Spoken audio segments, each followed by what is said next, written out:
Assalamualaikum warahmatullahi wabarakatuh. Perkenalkan, nama saya Resti Selviandani, NIM 1811320096, Program Studi Bimbingan dan Konseling Islam, Fakultas Usuluddin Adab dan Dakwah, Institut Agama Islam Negeri Bengkulu. Video ini dibuat guna untuk memenuhi tugas mata kuliah Psikoterapi Islam dengan dosen pengampu Ibu Triani Pujastuti. Di sini saya akan memaparkan mengenai psikoterapi Islam sholat, yang mana terdapat 3 hal yang akan saya bahas di sini. Pertama itu apa itu psikoterapi Islam sholat. Yang kedua, fungsi dari terapi sholat, baik itu dari segi kesehatan jasmani maupun rohani. Yang ketiga itu benang merah dari metode terapi sholat dengan metode psikoterapi barat.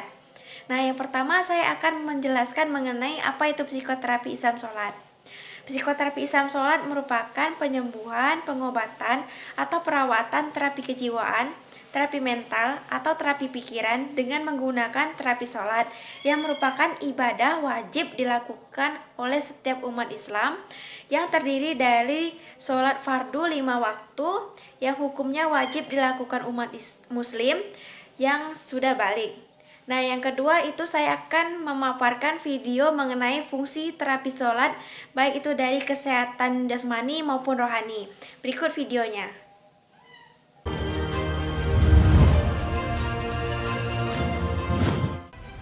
Salah satu ibadah yang wajib dikerjakan umat Islam adalah sholat 5 waktu. Perintah sholat ini sudah ditegaskan Allah dalam Al-Quran. Dan dirikanlah sholat, tunaikanlah zakat, dan rukuklah berserta orang-orang yang rukuk. Al-Quran Surah Al-Baqarah ayat 43. Ibadah ini dihukumi wajib dan sudah ditentukan masing-masing waktunya.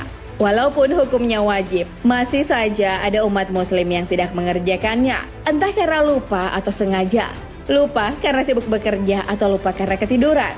Ada juga yang meninggalkan sholat karena malas atau malah tidak tahu caranya.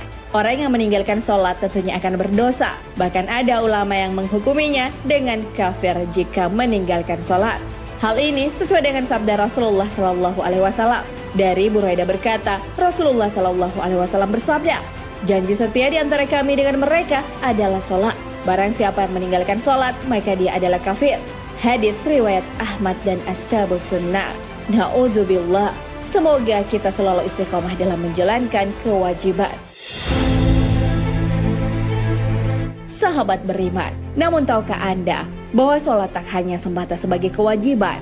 Ternyata sholat juga ada manfaatnya untuk kesehatan jasmani. Salah satunya adalah gerakan takbiratul ihram. Takbiratul ihram dengan posisi tegak sambil mengangkat kedua tangan, kemudian melipatnya di depan perut berfungsi untuk aliran darah dan getah bening menjadi lancar. Selain itu, otot bahu yang meregang juga membuat aliran darah kaya akan oksigen menjadi lancar dan otot menjadi tidak kaku. Selanjutnya, ada gerakan rukuk dengan posisi kepala sejajar tulang belakang. Ternyata bisa mengurangi resiko terkena sakit punggung. Selain itu, akan membuat kemih terhindar dari prostat. Ketika bangun dari rukuk yang melibatkan perut dan organ pencernaan lainnya, sehingga akan membuat organ pencernaan mengalami pemijatan dan pelonggaran, jadi kerjanya makin lancar. Ketika sujud dengan posisi kedua tangan, mulut, ujung kaki, dan dahi menempel di lantai membuat aliran darah ke otak meningkat. Selain itu, aliran getah bening juga akan dipompa menuju leher dan ketiak. Dengan posisi sujud, jantung berada di atas otak sehingga darah yang kaya akan oksigen bisa mengalir maksimal ke otak. Dan tentunya berpengaruh pada kemampuan berpikir seseorang. Sejumlah penelitian yang dilakukan oleh peneliti di Harvard University, Amerika Serikat, mengungkapkan bahwa kecerdasan seseorang akan meningkat setelah sholat. Hal ini karena pasokan oksigen terjadi secara optimal ketika sujud. Darah bisa mengalir dengan sangat baik ke otak. Ketika mengakhiri sholat, pasti ada gerakan salam. Ternyata gerakan ini tak kalah bermanfaatnya bagi kesehatan fisik kita.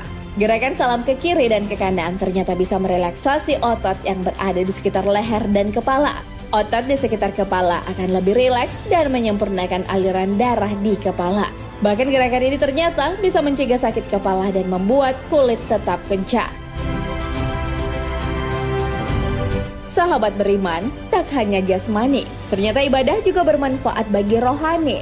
Dr. Majid Fotuhi yang merupakan salah satu dosen di Medical School Harvard mengatakan bahwa salah satu perusak otak yang buruk adalah stres. Rasa stres bisa menghasilkan racun bagi tubuh. Nah, beribadah dan berdoa merupakan salah satu cara untuk mengurangi stres yang bisa dilakukan umat Islam. Saat seseorang berdoa, ia akan merasa tenang dan damai. Kemungkinan depresi bagi orang yang beribadah juga ternyata jauh lebih kecil. Hal ini sesuai dengan peneliti JAMA Psikiatri. Teknologi MIRIS juga membuktikan bahwa otak orang yang beragama ternyata lebih tebal daripada orang yang tak beragama. Bahkan, orang yang menjalani kehidupan beragama cenderung akan memiliki ukuran hipokampus yang lebih kecil daripada orang yang tak beragama. Hipokampus adalah bagian otak yang memperbesar peluang depresi serta Alzheimer di usia tua. Hampir setiap agama memiliki ritual ibadah masing-masing. Ternyata beribadah sangat berpengaruh bagi kesehatan mental. Hal ini dijelaskan oleh Harold G. Koenig MD, Profesor Obat dan Psikiatri dari Duke. Menurutnya, sekitar 1.200 studi membuktikan efek-efek beribadah bagi kesehatan. Orang yang hidup dengan beribadah bisa bertahan hidup lebih lama dan juga lebih sehat. Beliau juga mengatakan bahwa orang-orang yang religius itu lebih jarang mengalami depresi. Dikutip dari Tirto.id, Harold G. Koenig dan kawan-kawan juga pernah melakukan penelitian di tahun 2004. Mereka mewawancarai 811 pasien berusia 50 tahun ke atas selama 21 bulan. Mereka ingin melihat hubungan antara religiusitas dengan kesehatan.